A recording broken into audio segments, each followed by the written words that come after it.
Shabbat Shalom, boa tarde. Estamos no dia 4 de Tevet, 5.784, a contar da criação, 16 de dezembro de 2023, da Era Comum. À tarde com a Torá, trazendo a Parashá da semana e os seus comentários. Estamos no sagrado dia do Shabat, estamos então no 7º dia da semana. E hoje nós temos a nossa conclusão da Parashá Miketze, que significa ao fim, que fala exatamente a partir do momento em que Yosef foi liberto da prisão. E aí começa então o fim do seu exílio e o início da sua galut, da sua redenção. E através da sua redenção, essa redenção vem para todo o Egito, todas as nações e para a casa de seu pai, Yaakov, seus irmãos. E isso traz a visão profética que a redenção final, ela está para acontecer a qualquer momento, e a qualquer momento mesmo, com a revelação do justo e o verdadeiro Mashiach. Yosef, para os seus dias, ele foi como um Mashiach. Por quê? Porque ele trouxe salvação para as nações e para o povo de Israel. Yosef foi, entre aspas, como um Mashiach, porque ele trouxe redenção.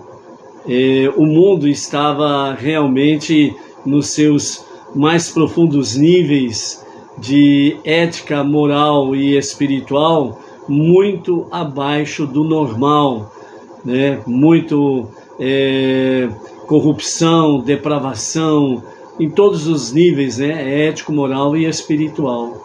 E Yosef veio trazer exatamente a redenção, porque nos dias em que Yosef tornou-se de fato, né, o vice-governador do Egito, realmente houve ali uma certa redenção, mesmo sendo parcial, mas houve uma redenção para o Egito, para as nações, né, e também uma figura profética da redenção do povo judeu, né, que sai da terra prometida, vai para o Egito. Isso mostra a visão do exílio que Yosef já tinha, né, que realmente os descendentes de Yaakov, eles iriam para o exílio, né, onde haveria muitas perseguições, tragédias, desastres, e por aí afora vai, como ainda acontece até os dias atuais, numa dimensão menor já, né? Mas é uma realidade dos fatos aí que nós temos para refletir e estarmos aí sem sombra de dúvidas preparados, porque a história de uma certa forma ela se repete, mas ela vem se aperfeiçoando, né? Nós temos aí as nossas preces diárias, temos o estudo da Torá, o estudo das 7 leis de Noah, suas ramificações. Temos aí as nossas preces, né, diárias, a nossa techuvá, o retorno a Deus para um verdadeiro e sincero arrependimento, bem como também nós temos a nossa tzedakah, que está conectado com ofertas, doações, dízimos, atos de bondade, de misericórdia, de justiça, de piedade, né? São fatos em que nós vamos transformando o mundo. E Yosef, ele trouxe esse exemplo para nós, não somente para o povo judeu, mas para as nações. Então nós temos aí diante de nós, né, esse início, né, da história de Yosef, né, ainda muito para estarmos estudando. A semana que vem vamos ter mais ainda estudo com referência a isso daí.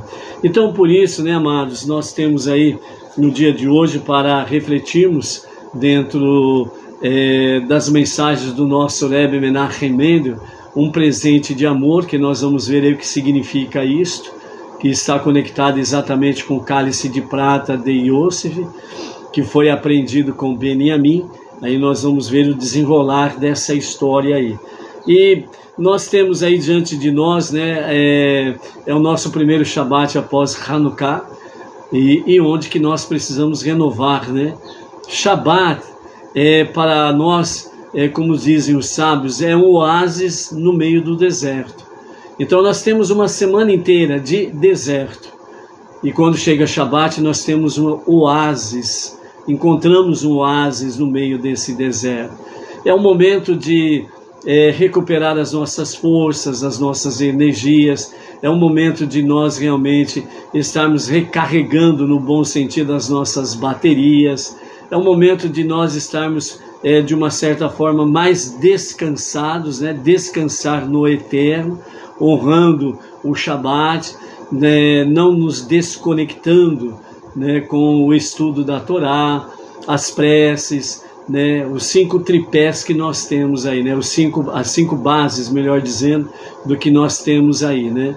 Então, o Shabat vem trazendo para nós exatamente essa diversidade, para que quando chegar o momento da Havdalah, a separação do 7º dia para os 6 dias comuns, ou seja, vamos sair do nosso oásis e vamos adentrar no deserto abrasador dos 6 dias comuns, nós precisamos estar fortalecidos na nossa emuná e na nossa confiança em Hashem. Nós precisamos realmente ter recarregado as nossas baterias para que a luz, a chama divina em nós não se apague. E durante os 6 dias comuns, que nós possamos brilhar. E aonde nós estivermos, façamos brilhar a luz divina. É dessa forma que nós vamos transformando o mundo para ser a moradia de Deus e as trevas vão sendo vencidas, ok? Tem um velho ditado que diz, né, para ficar bonito precisa ficar feio primeiro, né? E nós estamos experimentando isso que está acontecendo com as nações, o que está acontecendo com o nosso Brasil. As coisas parecem que estão piorando, em vez de melhorar, estão piorando, né? Mas para ficar bonito tem que piorar. E isso daí nos traz o quê? Nos traz mais o senso do alerta. E que alerta é esse? Que o nosso socorro só vem de Deus e de mais ninguém. Os seres humanos do bem, eles podem ser instrumentos de Deus para fazer as coisas acontecerem de forma agradável, para o bem, né? Na luz divina. Mas Hanukkah nos mostra exatamente essa mensagem, né? Que a nossa vitória, por mais potente e forte que seja o adversário, só vem de Deus a resposta, a proteção, o escudo e a vitória. Por mais que pareça que as trevas estão progredindo, vencendo, é só pelo poder de Deus que nós podemos mostrar que a luz é mais forte do que as trevas. Somente em Deus é que nós podemos, de fato, sem sombra de dúvidas, fazer com que o bem prevaleça e mostremos realmente nas nossas ações que o bem é eterno, como a luz, né, como a bondade, como o estudo da Torá, o estudo das 7 leis de Noah, a nossa Teshuvá, as nossas preces diárias, a nossa Tzedakah. São coisas eternas, não tem data de validade, mas o mal e as suas ramificações têm data de validade. E por isso que nós vemos aí nas nossas preces diárias alguns salmos, né, onde nós contemplamos aí que o inimigo ele será completamente abatido, o perverso, aquele que anda realmente nas trevas, aquele que pratica a perversidade, aquele que pratica o mal. Ele tem data de validade e ele será colocado um ponto final, porque cada coisa tem o seu ponto final, menos a luz divina, o bem, menos o estudo da Torá, o estudo das 7 leis de Noah, a nossa Teshuvá a Hashem, certo? Então, a nossa Tzedakah, então isso são bens eternos, não existe data de validade, enquanto que o mal e as suas ramificações têm sim data de validade.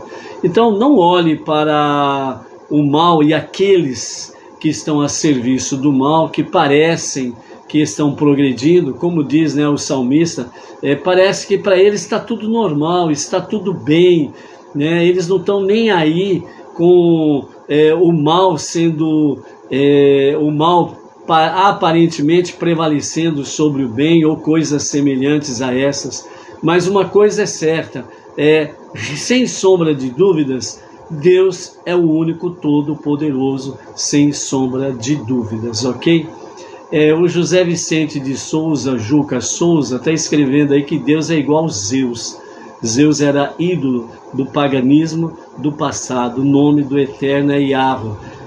Gostaria que você ensinasse isso para os rabinos, que só você e os que seguem Yahweh que acham que são os donos da verdade. E os rabinos e o judaísmo está tudo errado. É melhor você rever os seus conceitos antes de você ditar aqui ao seu, entre aspas, pensamento, ou querer ditar regras aqui, meu filho. É melhor você estudar melhor. É melhor você procurar rabinos verdadeiros que estão conectados com o movimento ortodoxo Rabad, e vá aprender um pouquinho com os rabinos, ok, José Vicente? Precisa sair do engano e do erro, ok? Então, enquanto isso daí, vai meditando aí, que é bom para você aí e para os demais seguidores de uma prática que não tem fundamento judaico nem orientação rabínica, ok? Então, por isso, amados, dentro desse escopo aí, o que nós temos pela frente é que Deus, o soberano dos mundos, é de fato aquele que tem pronto para nós realmente sermos os seus emissários para os dias atuais, ok? E é por isso daí que nós temos de fato esse aprendizado, que nós precisamos brilhar, e a chama viva que nós temos sem sombra de dúvidas, da luz divina em nós, é para fazer brilhar realmente, para que as pessoas saiam do engano, né?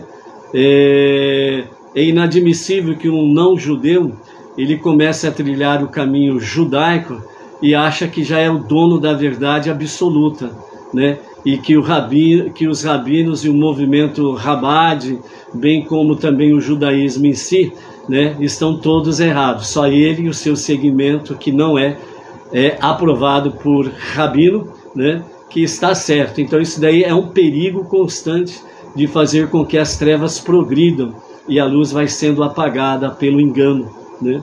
Então muito cuidado com isso daí. Veja quem é que você está seguindo. Nós seguimos a nossa liderança, o Rabino Yaakov Gerenstadt, que é do movimento Rabad ortodoxo, né? Então nós sabemos onde estamos e quem nós estamos seguindo aí.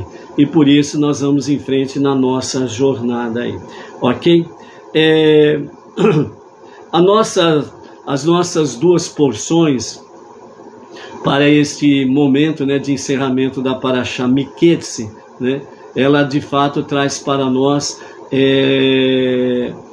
a questão o presente, que é o cálice de prata de Yosef, conectado com Beniamim, e também sobre a questão da hospitalidade versus austeridade, né? Então, a hospitalidade, segundo o nosso Rebbe Menachem Mendel, requer que todo anfitrião se empenhe para fazer o melhor, porque Yosef disse, assim que os seus irmãos retornaram com Beniamim, né, ele determinou aos seus servidores para que se empenhem em fazer o melhor para atender às necessidades dos hóspedes. Ou seja, os servidores de Yosef sabiam muito bem o tipo de alimentação que a casa de Yaakov, ou seja, os filhos de Yaakov que ali estavam, o tipo de alimentação que eles poderiam ingerir para não transgredirem a própria Torá, os próprios ensinamentos dos patriarcas. Então os servidores eles fizeram exatamente seguindo toda a orientação de Yosef para poder produzir uma alimentação kosher, né? E eles pudessem então saborear a alimentação sem problema algum, ok? Por isso que Yosef levou os seus irmãos para a sua casa, né? Para o seu palácio, e ali ele fez o trabalho de um bom anfitrião. Então por isso aquele que é hospitaleiro, né? Aquele que pratica a hospitalidade, ele sem sombra de dúvidas, ele precisa fazer o melhor, não o que é para ele mesmo, mas o melhor para aquele que ele está recebendo em sua casa, que significa exatamente o quê? Receber bem os seus visitantes. Então, por isso, Iosif determinou aos seus servidores fazer o melhor para atender às necessidades dos hóspedes, que significa fazer o melhor para que a alimentação seja kosher ou kasher, para que eles pudessem se alimentar adequadamente. Até mesmo quando eles não estão certos que os convidados vão comer tudo o que lhes foi preparado, o anfitrião deve sempre prover uma mesa farta para os seus visitantes, né? Então é uma questão de hospitalidade.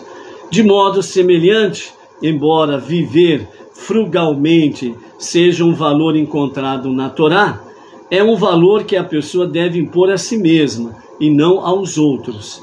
Quando pensamos em prover uma família pobre, ou seja, quando você se coloca numa situação que vai auxiliar, ajudar uma família pobre, por exemplo, devemos não só fornecer algo para suas necessidades básicas, mas também o suficiente para permitir-lhes viver de acordo com um padrão de vida digno, né? Então é aquele famoso ditado, eu vou ajudar uma família pobre e eu vou mandar para ele uma cesta básica. Normalmente a cesta básica ela não tem a mistura, a carne e nem o frango, por exemplo, né? E não tem também ovos que são levados na cesta básica. É aquela cesta básica de caixa fechada, né? E ali não vai exatamente a mistura, ou a carne bovina, o frango, os ovos, vai mais as outras coisas, arroz, feijão, alguns enlatados, sal, açúcar, etc. e tal. Mas a mistura-chave da questão não vai junto.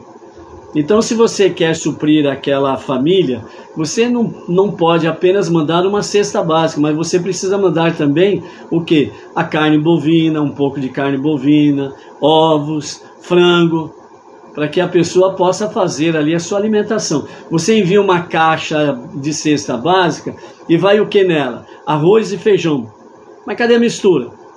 Você não mandou a mistura? Ele vai comer só arroz e feijão? Nem ovo você mandou para ele, ele não vai nem comer ovo. Só arroz e feijão? Não tem como. Entendeu o que é hospitalidade? Então é você fazer além da regra, além do normal.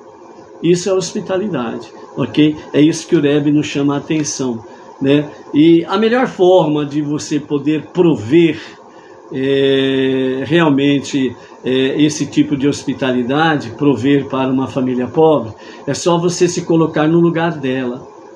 Como que você se sentiria? Puxa vida, eu recebi arroz e feijão, mas não tenho mistura.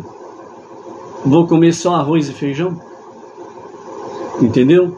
Quando a gente se coloca no lugar da pessoa, sem sombra de dúvidas, a gente vê que é necessário fazermos mais do que o normal, né? E isso está a grande bênção de praticarmos a hospitalidade nas suas ramificações. Quanto à questão do presente de amor, o nosso Rebbe Menachem Mendel, ele nos fala sobre a passagem que nós temos aí, em que o cálice de prata de Iosif foi encontrado exatamente na bolsa de Benjamim, né, o mais jovem de todos. Então nós temos aí Iosif, ele se prepara para reconciliar-se com os seus irmãos. Então no capítulo 43, verso 15 em diante, nós temos aí então, né, que os irmãos de Iosif, que ainda até então não tinham reconhecido Iosif, então eles entregam, né, os presentes que eles trouxeram, bem como também eles trouxeram de volta, né, o dinheiro que foi levado na bolsa. Então eles trouxeram o pagamento da primeira viagem e mais o dinheiro desta segunda viagem, para devolver ao anfitrião, né, a casa de Iosif, ok? E o emissário, o servidor de Iosif, ele vai ao encontro dos irmãos de Iosif, conduzindo-os, né, ao interior da casa do palácio de Iosif, para prepará-los para a refeição que eles iam ter junto com o vice-governador, né? Então, nesse momento, eles começam a se explicar para o emissário do vice-governador: não sei como que aconteceu, mas o dinheiro que nós pagamos na primeira viagem, toda a alimentação que nós levamos, não sei como explicar, mas estavam de volta nas nossas bolsas. E nós trouxemos de volta para entregar-vos, e mais o dinheiro da nova compra que vamos fazer. E então o emissário do vice-governador disse: fiquem tranquilo com isso, nós recebemos o que vocês pagaram. Considere isso como um presente do vosso Deus. Porque o emissário de Iosif era um egípcio, ok? Então ele disse: considere isso como um presente do vosso Deus. E então eles, de bom grado, acataram a orientação do emissário do vice-governador, né? Então eles estavam com medo, porque eles estavam sendo levados para a casa do vice-governador, e eles estavam achando: vão nos acusar de sermos criminosos, ladrões, mesmo que injustamente, mas nós estamos aqui na terra do Egito, estamos aqui à mercê do vice-governador e do Paró, e se ele nos acusar de roubo, né, nós vamos ser presos, não vai ter como escapar disso, né? Então eles estavam com certo receio, com certo medo. Aí começaram a se explicar diante do servidor, do emissário do vice-governador, e ele simplesmente disse: fiquem tranquilos, não temam, não tenham medo, nós recebemos o que foi pago, né? O Deus que vocês e seu pai adoram deve ter colocado um presente secreto em seus fardos. Então considere isso como um presente do vosso Deus. Entendeu? Então, já aqui, Iosif já estava preparando exatamente um presente de amor muito, muito, muito grande, que eles não imaginariam como seria isso, né? E nós vamos ver na semana que vem a revelação de Iosif para com seus irmãos, que está também conectado com um presente de amor, ok? E aí então, Iosif chega na sua casa, recebe os seus presentes. Estamos no capítulo 43, a partir do versículo 26, e aí eles presenteiam, né, Iosif sobre tudo aquilo. Eles se prostram diante de Iosif, 2 vezes eles se prostram diante de Iosif. E aí Iosif vê realmente que o seu sonho estava se cumprindo ali, em parte, né, naquele momento dos seus irmãos, ou feixes dos seus irmãos que se dobraram diante dele, né? Então estava se cumprindo o seu sonho ali, né? E aí então ele começa a conversar amigavelmente com seus irmãos, né, e fala com eles, né? O seu idoso pai, de quem vocês falaram, está bem? Ele ainda vive? E eles responderam para o vice-governador: seu servo, nosso pai, está em paz.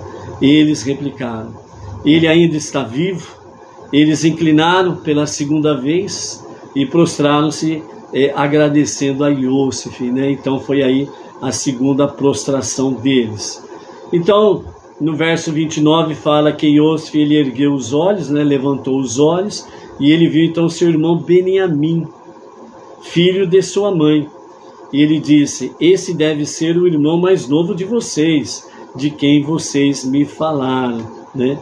Deus seja gracioso contigo, meu filho, disse Iosif para Beniamim. Quando Iosif ouviu como os nomes que Beniamim havia dado aos seus filhos eram em honra a ele, sua compaixão foi despertada e ele quis chorar. Então, rapidamente, ele saiu para a sala ao lado, isolou-se de todos, e ali ele chorou abundantemente. Ele lavou o seu rosto, voltou, contendo suas emoções, ele disse: sirvam a refeição, né? Então, o que nós temos aqui diante dessa questão, que fala exatamente sobre a grande emoção que Iosif foi tomado, porque Beniamim disse a ele sobre os nomes que ele deu aos seus filhos, tudo com referência a Iosif. Então, segundo Urash, ele traz para nós o seguinte: Ele respondeu: eu tinha um irmão, né? Quando Iosif pergunta para ele: você tem um irmão do lado de sua mãe? Né? Aí fala um diálogo que aconteceu segundo o Talmud. E ele respondeu: eu tinha um irmão, Beniamim respondeu, mas eu não sei onde ele está. E aí Iosif pergunta: você tem filhos? E ele disse: eu tenho 10 filhos. E ele respondeu: e quais são os seus nomes? Disse Iosif. E então aí Beniamim começa a relatar o porquê dos nomes dos seus 10 filhos. Então ele diz assim, ele fala os nomes de uma forma simples, né? O nome dos meus filhos são Bela, Becher, Ashbel, Gerá, Naaman, Air, Irosh, né? Mupim, Rupim e Ard, né? E aí Iosif pergunta: mas qual é o significado desses nomes? E aí que vem os detalhes em que leva Iosif a uma grande emoção, uma profunda emoção. Então Beniamim diz: meu primeiro filho foi chamado de Bela, ou Belá, porque meu irmão foi engolido. E engolido no hebraico diz nivela, nivela, pelas nações, ou seja, ele fez essa referência a Iosif, que Iosif foi engolido pelas nações. Ele não faz a menção que Iosif teria morrido, né, ou estava morto, né? Então ele fala: foi engolido pelas nações. O meu segundo filho foi chamado de Becher, porque meu irmão era o primogênito, e no hebraico fala-se Behor, Behor, o primogênito de minha mãe. Meu terceiro filho foi chamado de Ashbel, porque Deus colocou meu irmão em cativeiro. No hebraico é Shevaoel, Shevaoel, né? Ashbel, né? Com acróstimo. Meu quarto filho,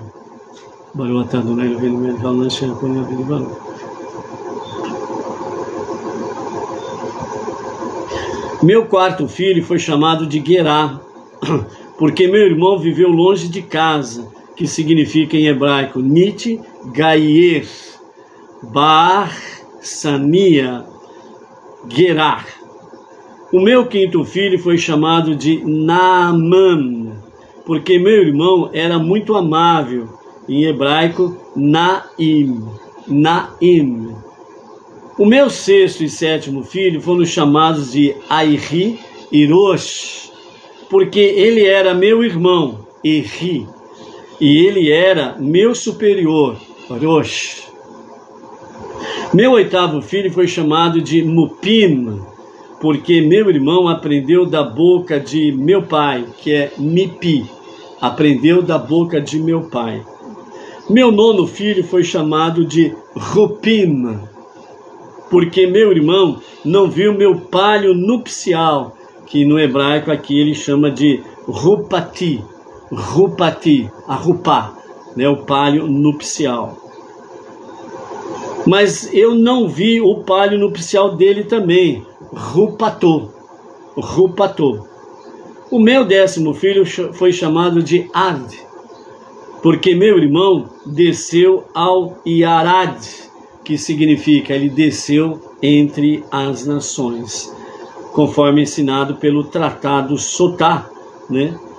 São as explicações dos nomes dos 10 filhos de Beniamim.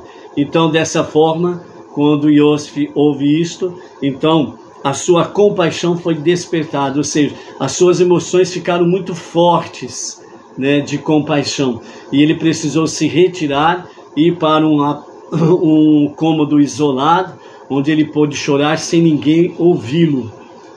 E depois ele se recompõe, né, lava o rosto, e aí ele volta ao convívio junto com os seus irmãos ali, para juntos poderem fazer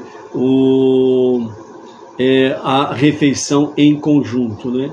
Então, dentro desse aspecto aqui, né, só lembrando, né, que como os egípcios, eles não comem junto com os hebreus, por quê? porque os judeus eles comem carne, né, de animais, kasher, obviamente. E os animais para os egípcios eram deuses, então eles não podiam de forma alguma estar no mesmo cômodo da refeição com os judeus, com os hebreus ali, porque eles estavam comendo da carne dos seus deuses, né? Então por aí você vê que os deuses deles são tão fracos que não podem se defender, né? E são comidos pelo próprios Iosfe e os seus irmãos ali, ok? Depois desse fato aí, então realmente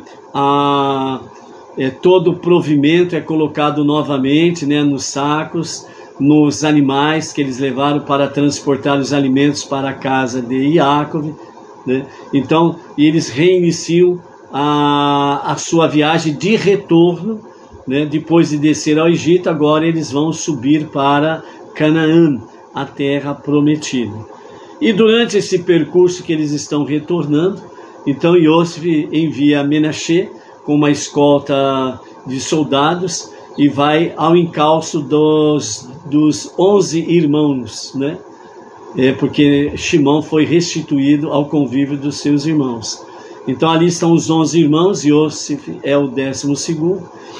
Então vai Menashe junto com uma escolta, vai atrás deles e fala: nós estamos desconfiados aí que alguém roubou a taça de prata, né, do nosso vice-governador, né?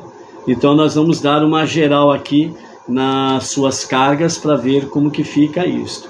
E aí então, realmente os irmãos eles ficam numa situação incomodados, porque de fato eles não são ladrões, eles sabem disso, eles têm convicção disso, né? Então eles falam com toda firmeza, né? Segundo o capítulo 44, né?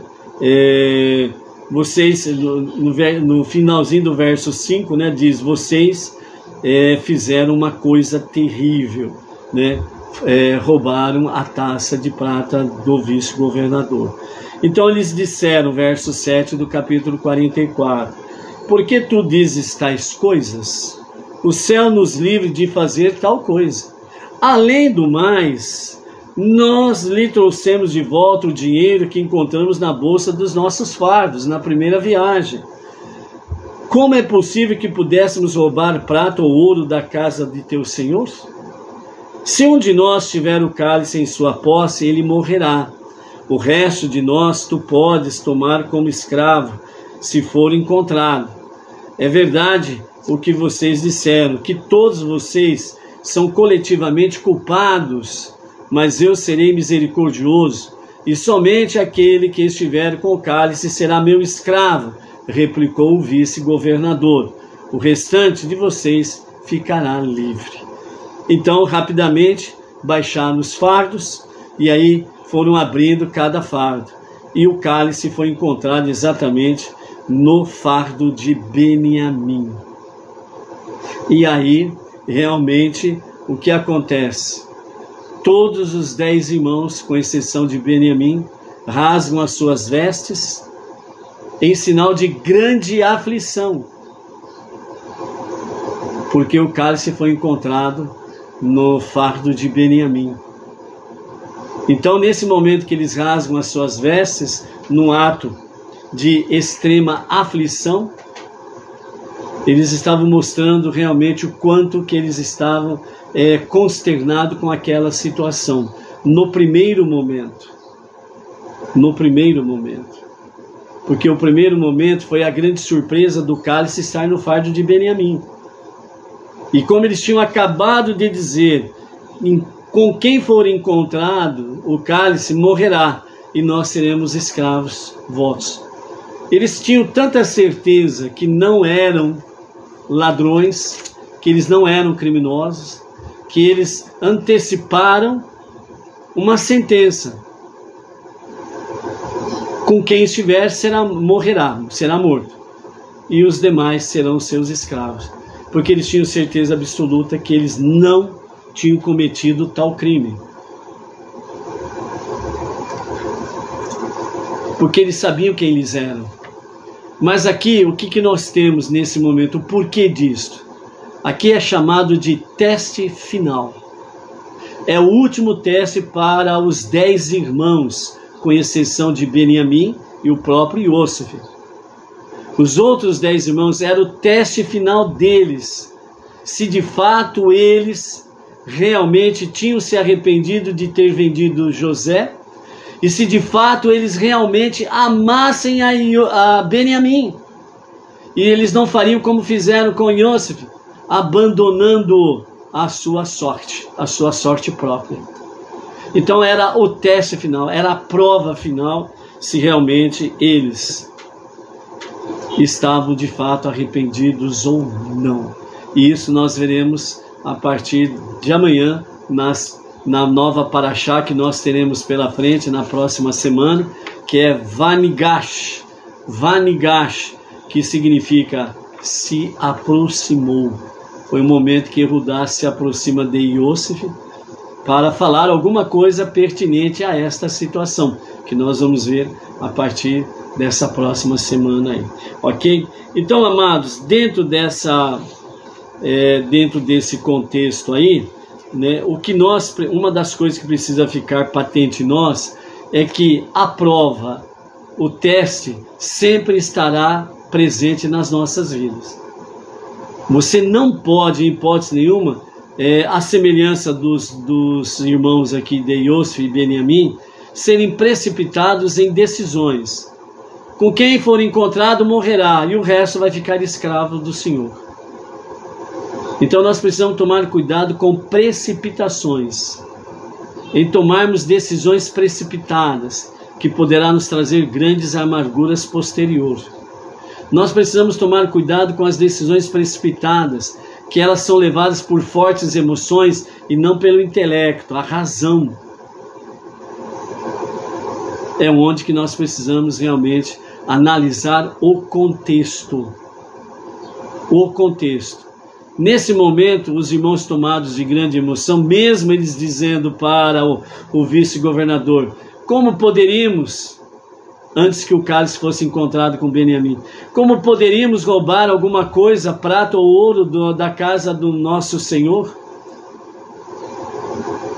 Se nós trouxemos o dinheiro de volta da primeira viagem e trouxemos mais dinheiro para pagar a nova provisão, como que nós iríamos fazer um negócio desse?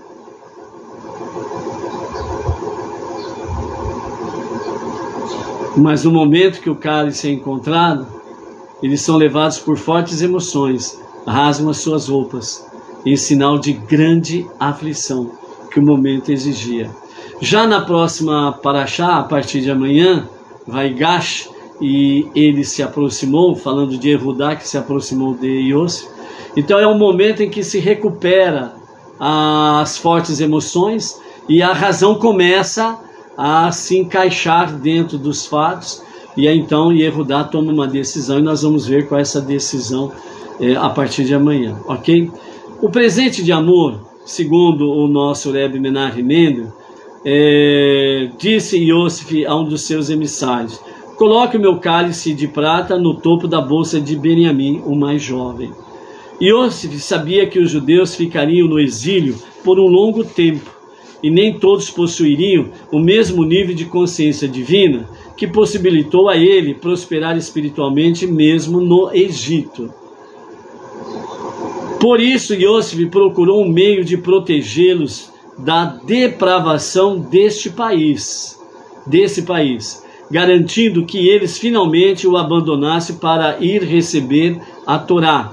Iosef percebeu que o que eles realmente precisavam era ter um amor por Deus, que fosse poderoso o suficiente para superar o materialismo do Egito.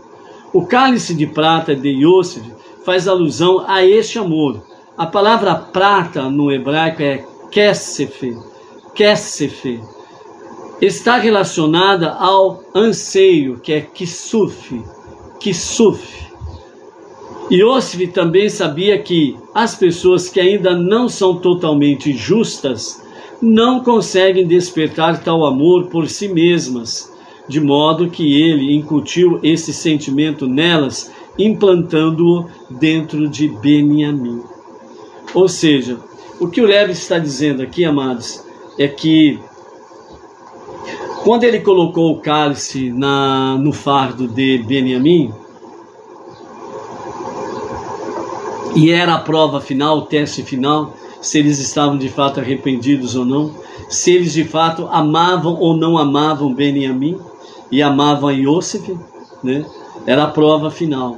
Então, nesse momento aqui, o ponto mais fraco dos 10 irmãos era Beniamim. Mas, ao mesmo tempo, o ponto em que pudesse haver a união e a unidade dos irmãos também estava em Beniamim, o caçula. Então era um momento de ser provado se realmente eles estavam arrependidos de terem vendido Iosef e se eles realmente amavam Beniamim e não o abandonaria à sua sorte. E esta é a prova que nós vamos ver a partir de amanhã. Será que realmente eles amavam Beniamim? Será que realmente eles se arrependeram? É o que nós vamos ver. Então, a lição que fica para nós aqui é que quando nós somos provados e testados, não sejamos precipitados em absolutamente nada. Tudo tem significado, tudo tem propósito. Deus não faz nada em vão. Deus não faz nada sem sentido. Tudo tem sentido, tudo tem propósito e sempre é para o nosso próprio bem. Por mais dura, trágica ou dolorida que sejam as nossas provas e testes, nós não podemos nos afastar de Hashem. Nós não podemos nos desviar dele nem para a direita e nem para a esquerda. Precisamos ficar centrados em Hashem e buscando respostas em Hashem. Realmente, quais são os propósitos que ele tem nas provas que ele vai colocando diante de nós, ok? Então, por isso, né, não deixe com que esta chama se apague na tua vida, mas renove esta chama no seu dia a dia, ok? Às 19h27, nós estaremos transmitindo diretamente da Sinagoga Bnei Noach, regional Bauru, para o Brasil e para as nações, a nossa Havidalah, a separação do 7º dia para os 6 dias comuns. E como foi dito no começo deste shiur, né, o Shabat é um oásis no meio do deserto. E de fato, nós estaremos saindo do oásis para voltar ao deserto, os 6 dias comuns da semana. Por isso, com as forças renovadas, baterias recarregadas, a nossa luz com mais azeite puro, vindo de Hashem, vindo do Shabat, vindo do estudo da Torá, que possa fortalecer o nosso caminhar durante os 6 dias comuns, para que nós possamos brilhar, fazer brilhar a luz divina, a presença divina, e juntos, ombro a ombro com o nosso irmão mais velho, o filho primogênito de Deus, o povo judeu, transformando este mundo para ser a moradia de Deus. Por isso, seja forte, seja luz, siga em frente, Ashrei, em frente, em marcha, porque essa é a vontade de Hashem, para obtermos a vitória plena nos dias de Mashiach e no Olam Rabá. Mashiach, a qualquer momento e a qualquer momento mesmo. Amém, amém. Shalom, shalom, até daqui a pouco. Shavuot Tov.